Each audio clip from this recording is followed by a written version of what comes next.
বৌদি ওটা কি দেখছে হাতে? জিনিসটা দেখতেও পাচ্ছি না। বাপরে বাপরে, হয়তো দেখে মনে হচ্ছে লকেট মানে মঙ্গলসূত্র। ওটা কি দাদাই কিনে দিল তাহলে? মাকে এক্ষুনি বলতে হবে। আর ওটা দেখে বুঝি হিরের।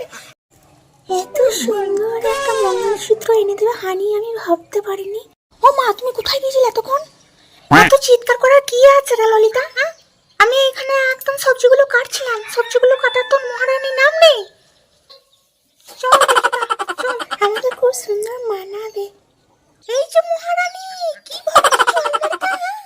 আর হাতে ওটা কি আছে? আমি এলাম তখনই আলমারিতে ভরে দিতে ইচ্ছে করছে। লাই, আর তার আগে মাথায় ঘোমটা দিয়ে এইভাবে ঘোমটা দিয়ে খুব এখন লুকিয়ে লুকিয়ে দেখছো। আমি ভরিনি, মানে আমি এখন দেখছিলাম। আর আমার বাবুর কাছ থেকে হিডেন নেকলেস নিয়ে তুমি ছাড়লে? নিয়েছো তুমি এইভাবে সব শেষ করে দিচ্ছ পয়সাগুলো। টাকাগুলো একটুকু জমতে দেবে না তুমি, যা মনে হচ্ছে আমার। ওই জন্য ওই ললিতাকে এই মাসে টিউশন ফিটা দিলে না বাবু।